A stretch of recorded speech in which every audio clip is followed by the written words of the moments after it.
In preparation for this morning's lesson, we'll be reading from the New Testament, from the book of Hebrews, chapter 3, verses 12 and 13. Hebrews 3, verses 12 and 13. See to it, brothers and sisters, that none of you has a sinful, unbelieving heart that turns away from the living God. But encourage one another daily, as long as it is called today, so that none of you may be hardened by sin's deceitfulness.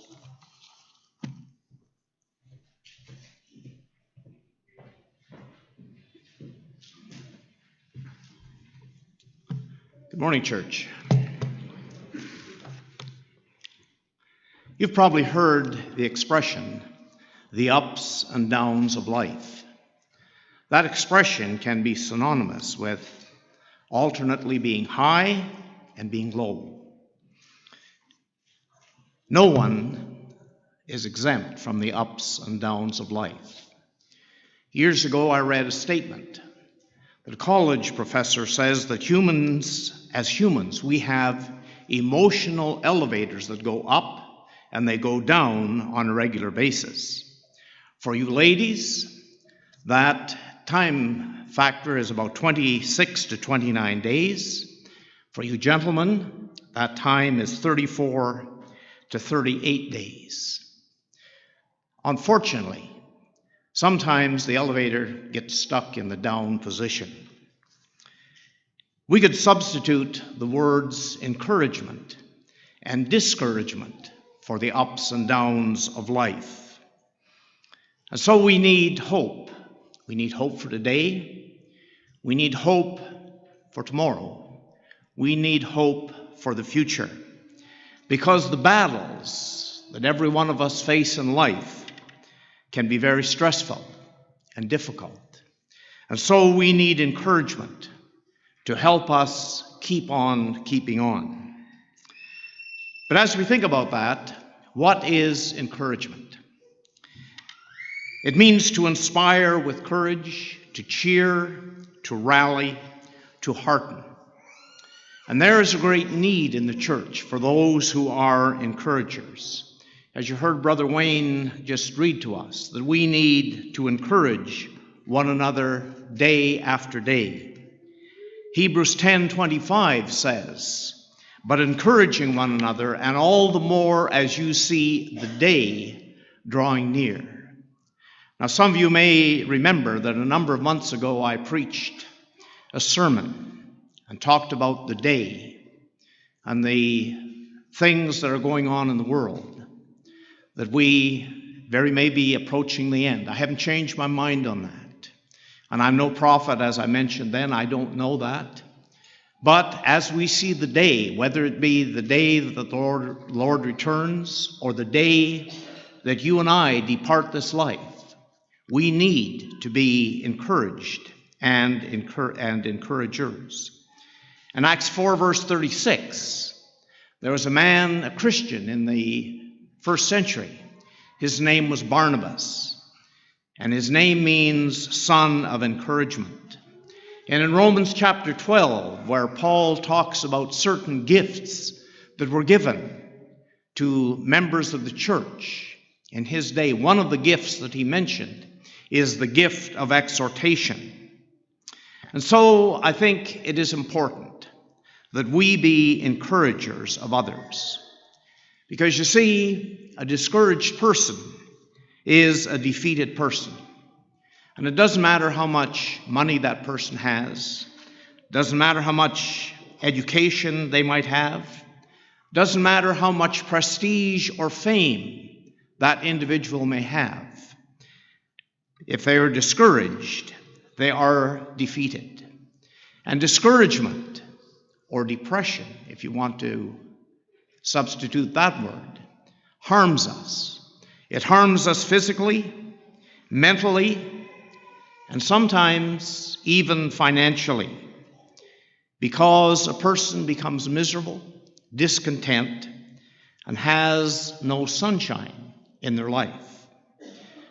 It also affects personal relationships, and usually in a very difficult way. Some of you may have remembered the television ads, and I don't really care for television ads, but some of them are okay. This one, I think, had a good message, and it talked about depression and how that harms not only the individual, but it harms all those that are close to them and around them. And so as God's children, we are called to encourage one another, which is my topic for this hour. I want to start first by talking about self-encouragement. But you may be asking yourself, well, what do you mean by this? What do you mean by self-encouragement? Because you may be thinking encouragement comes from outside of oneself. It's something that comes to me from another place or another person to encourage me. And you may say it's up to others to encourage me. And in a number of ways that is true, because we are called, obviously, to be encouragers of others. But before we can talk about that, I want us to look at an example from King David. David, before he was king, was a self-encourager. In 1 Samuel, and if you have your Bibles, you may want to turn over to 1 Samuel chapter 30, because we're going to look at a couple of things there. But in 1 Samuel chapter 7, David is not yet king, and he's fleeing from Saul, who is the king of Israel, and who is doing everything he can to kill David, to keep him from becoming king. And so, I guess almost in despair, David flees to Achish, who is the king of Gath, and who is a Philistine. Gath was a Philistine city. And David finds favor in this man's eyes, and he is given the city of Ziklag. And while he is there, he and his men raid some other tribes, the Geshurites, the Girzites, and the Amalekites. And Achish is quite impressed with David. And in chapter 28, David is made bodyguard for life to Achish. That's a pretty high honor. But then war erupts between the Philistines and Israel. And during that time, because God has departed from Saul because of his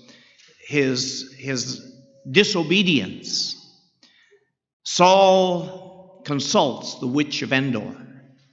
Now, if you've read some of the Old Testament, you know that this is obviously having truck, if you want, with powers of darkness.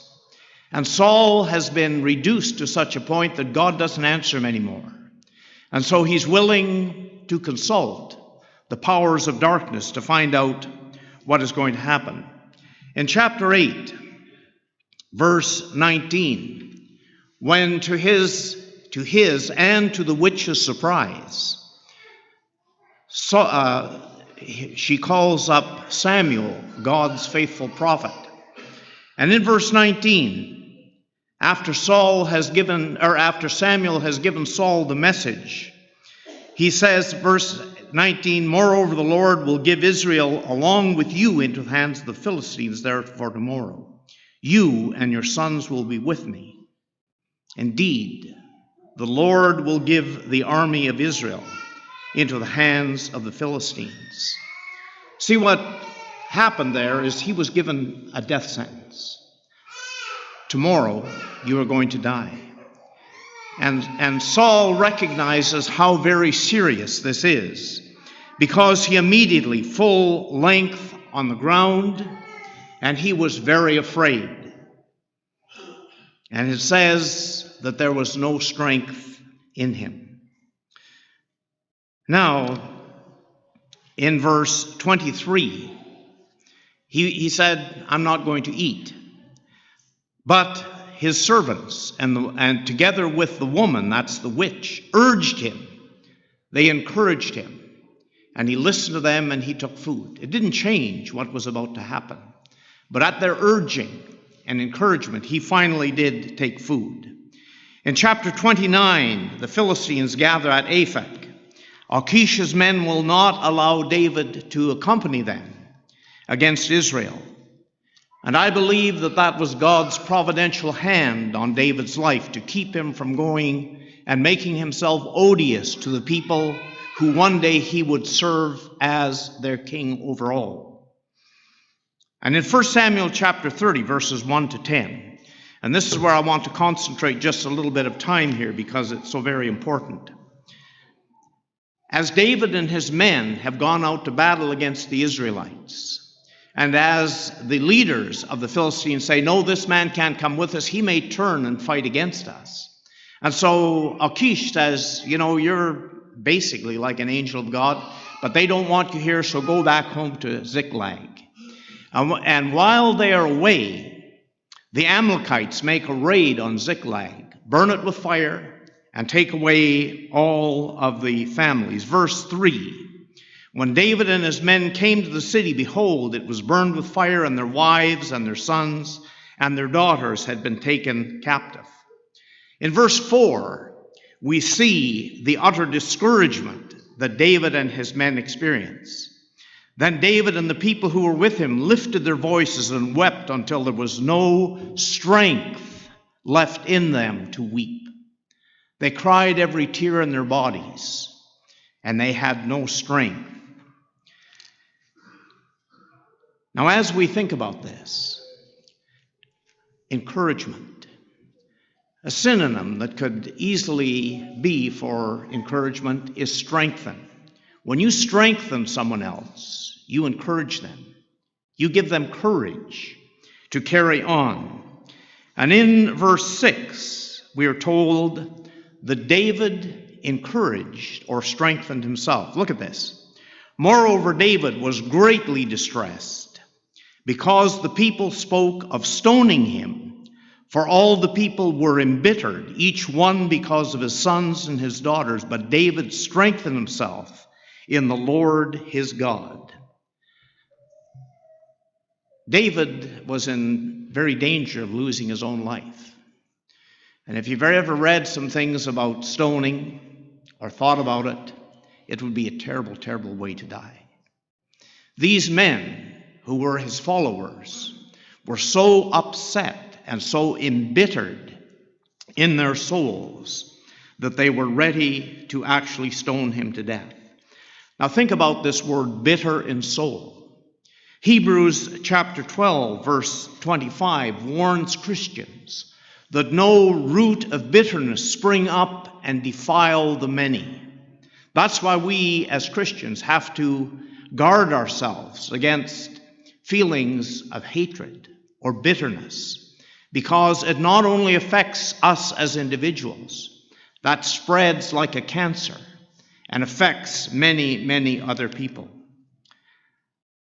David, at this point, is conscious of his own helplessness. And as I was thinking about this, it makes one think, how many times do we as individuals realize that we are helpless? That we are helpless without God? How often do we try to pull ourselves up by our own bootstraps, to be self-sufficient? I'll handle this one on my own. How often do we do those things? There comes a time, I believe, for every person, when we don't know where to turn or which way to turn. And for David, it would appear that this is one of them. There are people who, in David's shoes, would blame God and quit. Why did you let this happen to me, God? And in their difficult times, instead of turning to God, they turn away from God and quit. And so the question is today, what would you have done if you had been in David's shoes at this time? Let me tell you of a situation that happened many years ago. Stacy and I lived in Barrie, Ontario, where I was preaching. And in 1985, May 31st to be exact, a huge tornado hit Barrie, Ontario.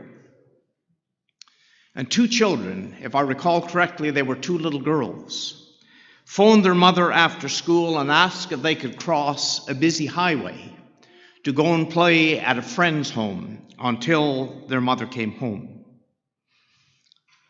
For this one time, she consented to let her little children go across that road. Be very careful, but they were allowed to go across the road to play at their friend's home. When the tornado hit, it was like, and we were there, it was like the city had been bombed. Huge homes, expensive homes, leveled completely to the ground. And when the tornado hit, the phones and all kinds of things were out. And the father rushed home to that home to find the house completely demolished. All that was left was rubble. And he was digging in the rubble to find his two little children. And when they found him, he was sitting in the rubble crying. He didn't know that his children were safe across the street because the mother, for this one time, had allowed them to cross the street. Now, why do I tell that story? I tell that because I want you to think about the psychological effect on David and his men as they come home. Because their homes are destroyed, their families are gone, and they don't know if they're alive or dead. David is standing completely alone because the men who had been his friends and followers are now ready to kill him. And yet, in the midst of all this, it says that David encouraged himself. But how did he do that? And this is very important. He strengthened or encouraged himself in the Lord. See, the only one that David could go to for comfort would be God. Maybe you've never been there. Maybe you've always had your wife or your family or friends to comfort you in your times of sorrow and difficulty. But right at this point, David has no one like that. And so he encourages himself in the Lord. And it makes me think of that beautiful old gospel hymn, number 425 in one of the songbooks. Where could I go? Oh, where could I go? Where could I go but to the Lord? David put down fear and unbelief. And fear and unbelief are something that can be so detrimental because when you're in fear and grief, because sometimes when we are in fear and grief, we can't think straight. And sometimes people even have to be sedated to help them through difficult times and require physical restraint. But David directed his thoughts toward God. In verse 8, it says he inquired of the Lord. And the rest of the story, as radio commentator Paul Harvey used to say, the rest of the story is that David convinced his tired, mutinous, grief-stricken men to follow him again to pursue their families. And the rest of the story is that they were completely victorious and brought back all of those whom they loved and cared for. And so now, let's talk about my second point. And I only have two in the sermon. In homiletics class and school preaching, I was told you always have to have three main points. I only have two, so this is not a real sermon. My second point is the call to encourage. Again, let's read Hebrews chapter 3, verses 13 and 14. But encourage one another day after day, as long as it is still called today, lest any one of you be hardened by the deceitfulness of sin. For we have become partakers of Christ if we hold fast the beginning of our assurance firm until the end. You notice what is said here. To encourage one another day after day as long as it is still called today. See, yesterday is a canceled check. Today is the only day we have. because we don't know if we're still going to be here tomorrow or if the world is even going to be here tomorrow. Today is the only day, and so the Hebrew writer says, encourage one another day after day, as long as it's called today. I don't have to worry about encouraging you tomorrow. All I have to concern myself is encouraging you today as much as I am able. But as I say that, I want to talk about the other side of the coin. Have you ever had people who have discouraged you? You come up with an idea and you mention it, and you are told that will never work. Has that happened to you? It's happened to me. Or at work, you come up with an idea of a better way to do something, and the foreman or the boss says, well, we've never done it that way before. And so your question is, so? The answer will be, well, it just won't work. Why won't it work? Because we've never tried it before. We've never done it that way. Discouraging. And so I like Charles Swindoll, who is one of my favorite writers, when he says how fortunate we are that certain visionaries refuse to listen to the crowd. I'm glad that Thomas Edison didn't give up on the light bulb. I'm glad that Martin Luther refused to back down, and I add my own words to the religious leaders of his day. I'm glad that Michelangelo kept painting.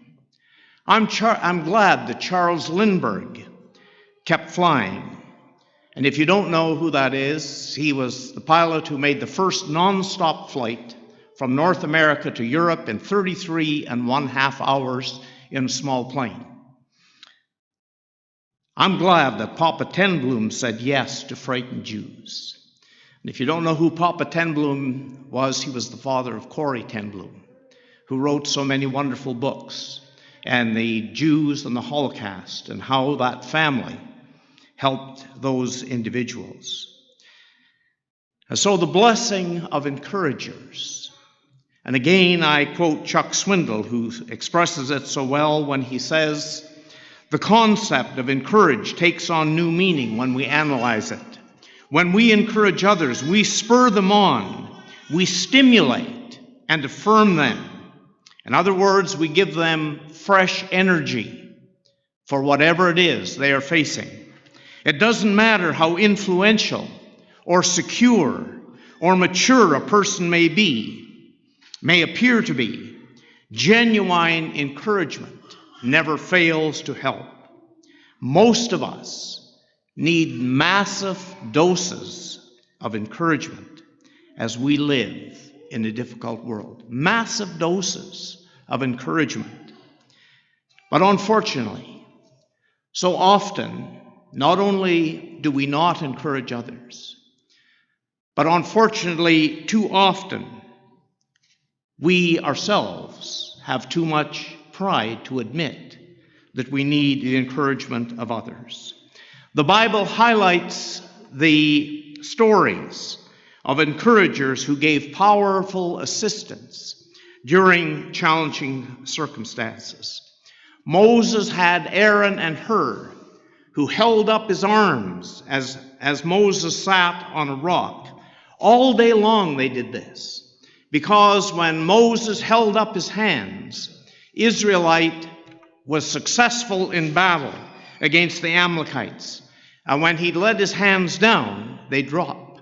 And so if you tried to hold up your hands, how long do you think you could do that for?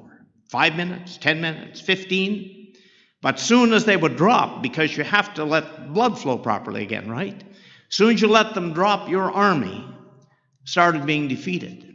And so Moses and Hur held up his arms all day until the sun set. You can read it yourself, Acts chapter 17, beginning in verse 7 through verse 16. Elizabeth, and I want to read this one. Elizabeth encouraged her pregnant relative Mary. Luke 1, beginning in verse 42. And she cried, this is Elizabeth. And Elizabeth cried out with a loud voice and said, "Blessed among women are you, and blessed be the fruit of your womb. And how has it happened to me that the mother of my Lord should come to me? For behold, when the sound of your greeting reached my ears, the baby leaped in my womb for joy. And blessed is she who believed that there would be a fulfillment of what had been spoken to her by the Lord. And then read Mary's praise of God after this encouragement from her relative Elizabeth. After his conversion, the Apostle Paul needed the help of Barnabas, who I mentioned his name literally means son of encouragement. He needed Barnabas to help him to be accepted by the church. And so, a suggestion, a way to start is to be a good news person. Try to think about the positive things of life rather than the negative. The Lord knows there's enough negative things that happen day by day. But we must try to concentrate on that which is positive and not negative. Try to share good news with your family. You can start there. Tell them about all the good things that happened during the day, rather than about the bad things. Talk about positive things. But before you can encourage others, as we started this sermon, you need to be encouraged yourself. And maybe you need to be a self-encourager. So cultivate the habit of joy and happiness. Little things like singing, laughing, smiling, and maybe even whistling if you can whistle. Expect good results in all things. In Romans chapter 8, verse 28, we are told that God causes all things to work together for good to those who love God, to those who are called according to his purpose. And Romans 15:4 says the things that were written before, like 1 Samuel chapter 27 to chapter 30.